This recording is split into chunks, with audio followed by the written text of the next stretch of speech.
turn to my right, and he is the SI.com college football analyst, and he will be on the sidelines of Army taking on the Ohio State University at the Horseshoe on Fox. And joining us here for the DirecTV 4K College Football Report in person is Bruce Feldman. Good to see you, sir. Good to be here. Before we get to Ohio State, where you will be, I want to talk about the team that beat them in the Horseshoe last week in Oklahoma, and Baker Mayfield, who planted the flag. Carved them up. Dotted the O with the flag. The score wasn't even a reflection of how much I thought Oklahoma dominated that game. So, look, I mean, he's the top of my Heisman list right now because nobody has had a more impressive showing than he did. We actually had OU week 1, and they looked really sharp. He only played a half. The offensive line's really good, but I think what people really need to acknowledge with him is they lost D.D. Westbrook, who won the Biletnikoff Award. They lost Joe Mixon and Samaje Perine, who were two of the best running backs they've ever had there. So it wasn't like he had a lot of skill guys, and he went up against an Ohio State defense where a lot of people think it's the best, deepest defensive line, and he just cut them apart. I mean, it was quite a show by him. Well, what is Lincoln? Is Lincoln Riley brought something different than Stoops at all, do you think? I think it's just a team that has grown and gotten closer together. I mean, I talked to those guys earlier this week about that. A lot of credit to Lincoln Riley. That's his first career road game as a head coach, and he had a great game plan. Yeah, he did. They attacked a lot of weak spots they found with OSU, but also I thought some of the things he set up, I mean, they had guys running free, and good credit to Baker to the way he executed. But I think, you know, Lincoln Riley, you give him an A++ for how he responded. You don't usually see Urban Meyer and his staff get out-coached like that. And then, you know, the planting of the flag in the middle of the field, for which Baker Mayfield apologized on Monday, and we had him on Tuesday's show. And, you know, we joke with him, like when you make a chess move, you keep your finger on the piece, and it's not officially a chess move until your finger's removed. It seemed like his finger was still on the flag yesterday. If I went back in time, I wouldn't necessarily go back and, you know, do it any differently. It was what it was. It happened. It was emotional, and I think we deserved it. We deserve to celebrate in every bit of it. But there's a lot of sensitive people in this world, in this day and age. So, you know, I'm going to offend a lot of people, you know, the nature of being in the position I'm in. That's what he had to say. That's Baker being Baker. You know, look, it wasn't like he flipped off the stadium.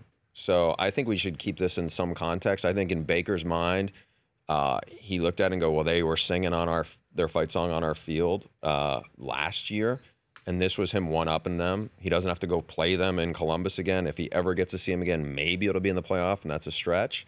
So, you know, look, I don't think in the grand scheme of things we've seen a lot more offensive stuff, and I do think people get outraged in different things. But I was sitting there on Saturday night when I saw him, like, he's going to do this, isn't he? And sure enough, he jammed it right into the heart of it. Well, Fowler, I know you're buddies with going back in the day. He saw it coming too. He's like, he's not going to plant that flag, is he? Is he going to really do that? And then right down there in the field turf. Yeah, it's Baker being Baker, you know. So what about Ohio State? I'm Bruce Feldman here on the Rich Eisen Show. What about, Bruce, though, Ohio State's quarterback situation with J.T. Barrett? I mean, he's as successful a quarterback as we've seen in recent memory. But when Ohio State falls behind, it doesn't appear to be a dynamic enough offense with him at the controls. Is that a fair assessment?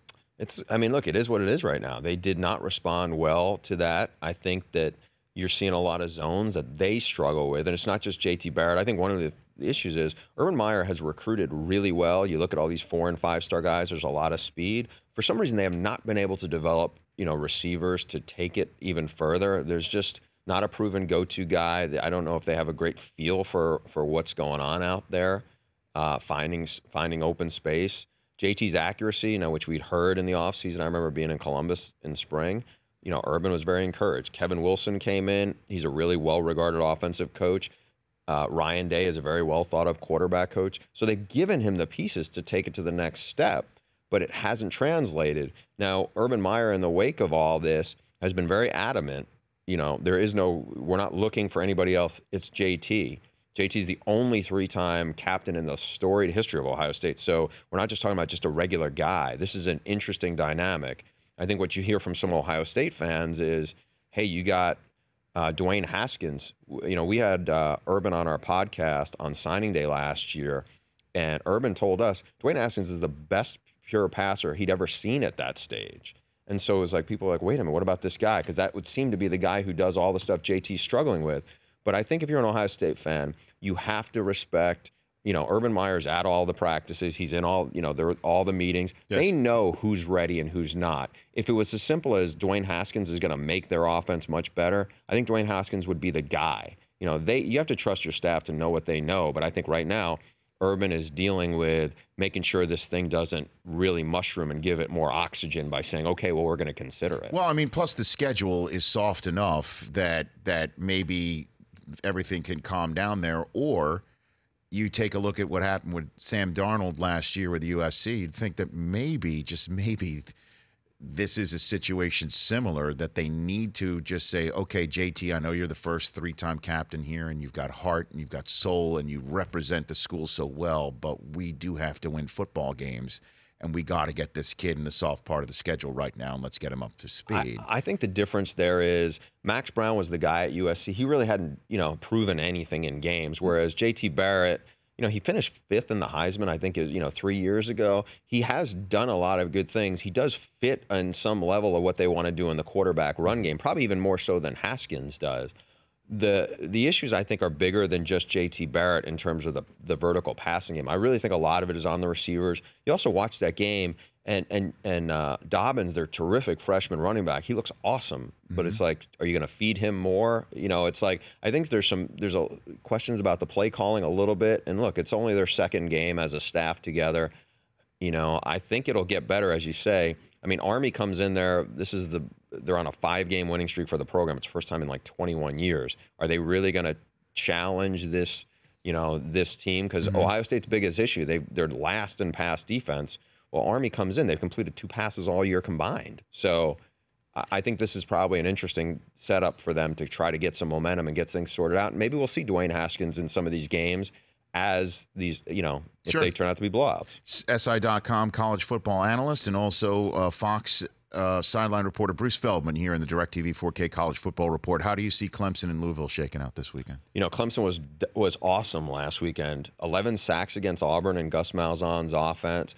I think what we've seen so far, Lamar Jackson has been fantastic. I mean, you can say what you want about Bobby Petrino as like a human being, character-wise, but he knows what he's doing as a coach and an offensive coach, and it looks like Lamar Jackson has really elevated his game. We're going to find out way more because this is the best defensive front in college football right now. I mean, Dexter Lawrence is first pick of the draft kind of talent. The guy, Carlos Watkins, these guys are studs, but the Louisville offensive line was the Achilles heel last year. It was really exposed by Houston, who had a good defensive front, and it was really exposed by LSU in the bowl game. I think Louisville has a legit chance to win this game. I think they will, because right now I think what people are kind of overlooking is the impact of not having Deshaun Watson running that offense. I mean, they lost a lot of good players on offense, but I think Deshaun's big game presence is something they'll miss. Louisville almost beat them last year on the road. And I think they will get him. And I think what we may be looking at is that guy, we've never seen anybody win a Heisman in consecutive years, in 40-plus years. Lamar comes out of there and leads them to a victory against what Clemson is. I think people will have to take it really seriously that he has a shot. Bruce Feldman in the DirecTV 4K college football report. Before I let you go, what did you think of James Franklin's post-game comments where he backslapped Pitt, and Penn State fans say he was just equating this game to any other game by throwing Akron's name out there, and other folks think that he was being disrespectful? Where do you stand on this, Bruce? You know what? I don't have any problem with some of this stuff. I like both him and Pat Narduzzi. They're both feisty guys, and I think it's good for the rivalry. I think we need more rivalries like this. I mean, to me, the disrespectful is flipping somebody off or doing something like, him kind of throwing them under, under the bus a little bit. Well, it's not just Pitt; it's bringing Akron's name into it. After you just waxed Akron the week before. Yeah, I don't know. I think that we're pulling hamstrings to try to justify, somebody being slighted or anything like that. So you didn't think much of it, is what you're saying? I didn't think much of it. I think there's enough stuff for us to get outraged on like other what? places. What else you got? That's a long story. It's too much to go into right now. The DirecTV 4K college football game of the week this week is Northern Illinois against Nebraska. That's this very Saturday. Tune into Channel 106 this Saturday at 1 Eastern Time. and 10 a.m. Pacific. It is the DirecTV 4K college football game of the week, only available on DirecTV. And you were in Nebraska, correct? I saw Nebraska last week in Oregon. Oh, in Oregon. Okay, Quite a shootout there. Okay, so what happened? What'd you think there? Two really good quarterbacks. I think both guys you'll see in the NFL. Jarrett Lee is at. I'm sorry, blanking on Nebraska, the Tulane transfer. He really has talent, but I think it's just they got to get a little more rhythm, I think, with the young receivers. Defensively, Nebraska is really bad. They played better in the second half. It's Bobby Diakos, only his second game there running the defense. Then when you see with Oregon, Justin Herbert, you hear about all these great quarterbacks in the Pac-12, Darnold, Rosen, Jake Browning, Luke Falk. I think Justin Herbert eventually will be a first-round pick. Zach Taylor you're talking about? Is that his name? What's that? The kid's name, Zach? The quarterback? I am blanking so much on. It's okay, man. You're just it's such an early part of the marathon to call it the college football season. This is bad because I just did this game. No, it's okay. It's okay. I think I'm pulling like LSU quarterbacks. You're focused on Ohio State taking on Army. Yeah, I feel like James Franklin now. It's just Ohio State Army. That's it.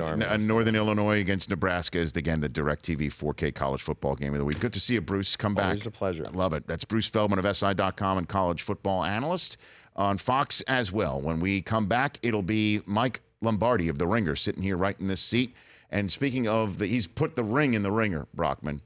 The Patriots Super Bowl ring is here in the house. Whoa. It's a thing of beauty, man. It is as big as Foxborough Stadium. I don't know how he's going to be able to fit into the chair. Wow. It looks like something out of Game of Thrones on his finger. It does, in fact. You could also perform surgery. I think you can perform knee surgery with that thing. It's good to see you, Bruce Feldman. The Rich Eisen Show. Weekdays at noon Eastern on radio stations across the country and audience. If you like that video, be sure to download our app. And I'll be sure to move Week 6 games to Saturday for that wedding you have to go to.